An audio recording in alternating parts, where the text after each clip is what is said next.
I know it's very early and many people will be coming later, so I had the easy job to talk to small group, but make it more interesting because it's open for discussion, and please bring your questions at the end. I will be just talking to this screen because I don't have screen in front of me here, and probably the easiest one.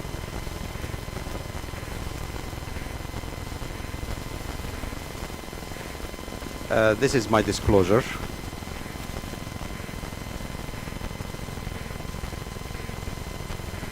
Okay, this case was given to me by Dr. McCarthy, and he got it from Dr. John Hall. This is a lady who is 25 years old. She had fusion for early onset scoliosis with Huntington Road. That's probably at least maybe 40 years ago or whatever. And you can see at age 25, she has chest size of 4 years old. And after his x-rays was done, she died about months later. I think that summarized the whole story about fusion for early onset scoliosis. But we'll go further than that. Thank you. Now I can see.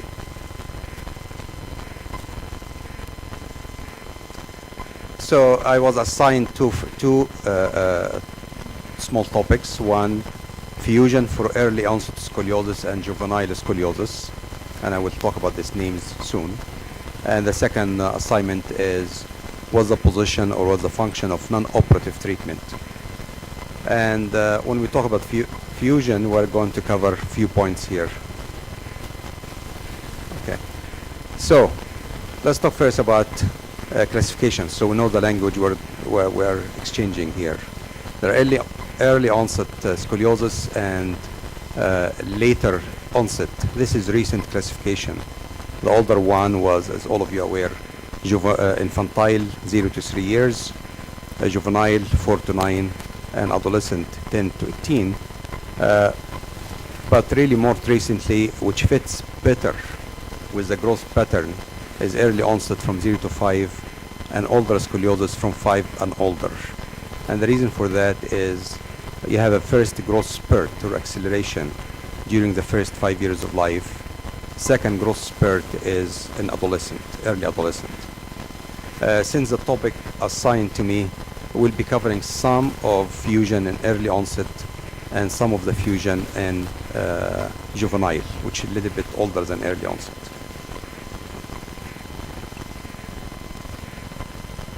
So let's look at the spine growth. And this this from the Mingley work, all of us familiar with.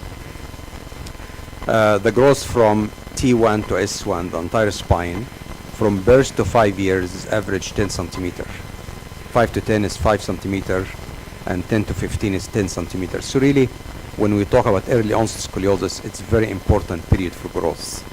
And then we'll think about fusion. If you fuse spine between T1 and S1 at age 5 years, that will cause a deficit of sitting height, the spine height, of 15 centimeter. Of course, all this average should be related more to skeletal age.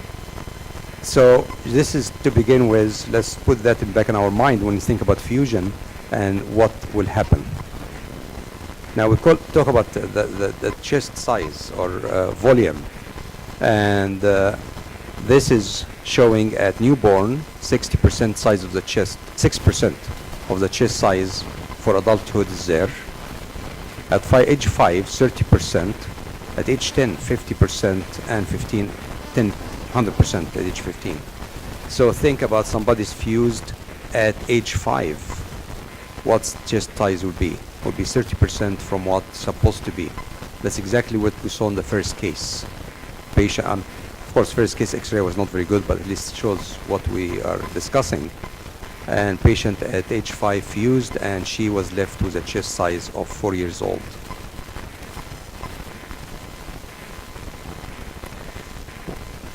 Sorry. Now we talk about the alveoli count. 20 million at birth, 250 million at 4 years old. At 8 years, they had achieved adult size. So if you take a child at age 5, early onset scoliosis, fuse her or him, you probably end up by 50% only of the size of the adult alveoli.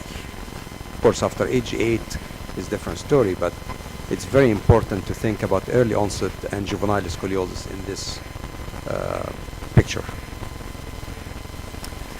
So what are the drawback of fusion at early onset scoliosis and juvenile scoliosis? First drawback is short disproportionate stature.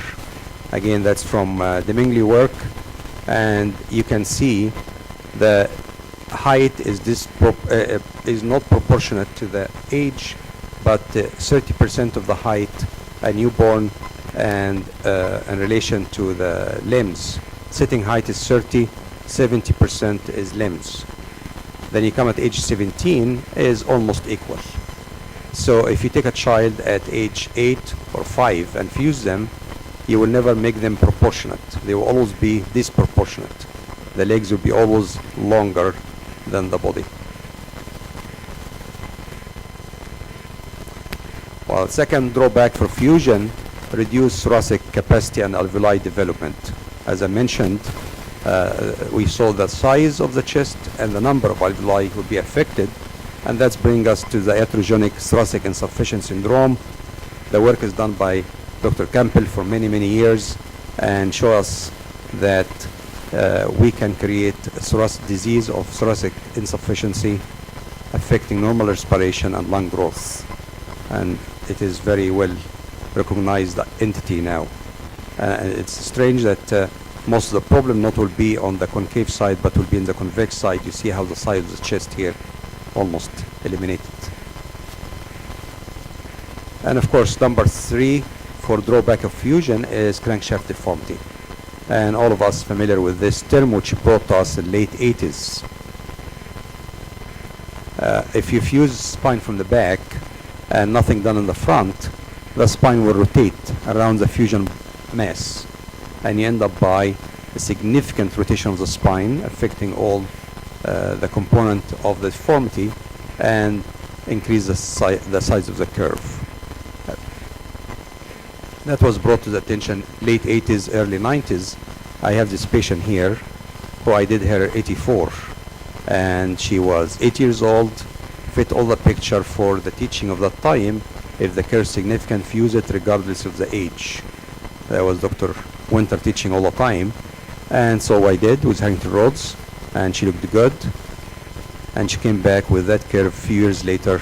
She rotated around the rod. You can see the spine rotating around the rod. And this is a crankshaft phenomena with increase of the size of the curve, but also the rotation, significant rotation. And I had to revise here after that. So that's another problem with early fusion. So we have disproportionate body, significant diminish of the lung function, and crankshaft phenomena when we fuse early onset or juvenile scoliosis. So to answer the first question, fusion for early onset and juvenile is not advised. My second assignment is, well, there is no fusion. What we're going to do? The patient, 5 years old, 6 years old, significant scoliosis, 50-degree curve, and we're not going to fuse that curve. Well, we have either option bracing or casting. Bracing for early onset scoliosis, the literature very limited. I did midline search, and really most of it showing small series. And if you use the brace, you will end up by distorted chest. That's why this kind of brace is not used. The total body contact is not used. And then you have to go back to the old Milwaukee if you use that brace ever. It may control for a few years, but they will progress thereafter. Majority of them will end up with surgery. And if in juvenile, not in early onset, somebody 7 or 8 years old, and luckily that you're able to control the scoliosis with brace, that means you're doomed the child for 8 years of bracing, or 9 years of bracing.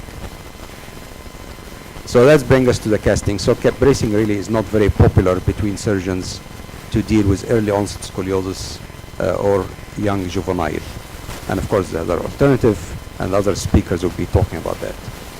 The rotation casting, which publicized by Meta from England, is the idea is to derotate the spine, is not pushing against the apex, but derotating maneuver for the whole spine on a riser table with traction, and looking at the mirror to see what is your hand rotating the spine and applying the cast.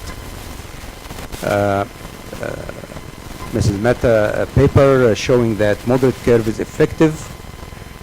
Significant curve is probably not going to be effective, but at least might be gain some time to reach the child growth and height before you do surgery, based on that study.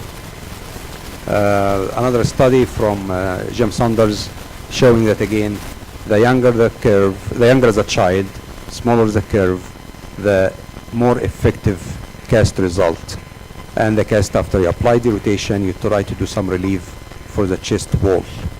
If the older child, then almost always will end up with surgery.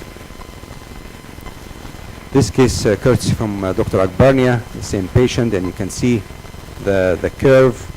Child tried with Milwaukee brace, curve progressed.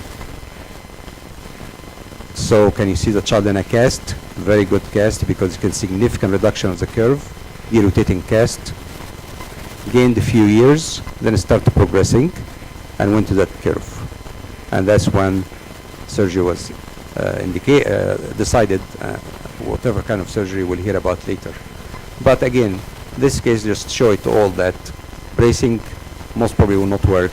Casting may gain some time, but the younger the child, the smaller the curve is better, the cast outcome.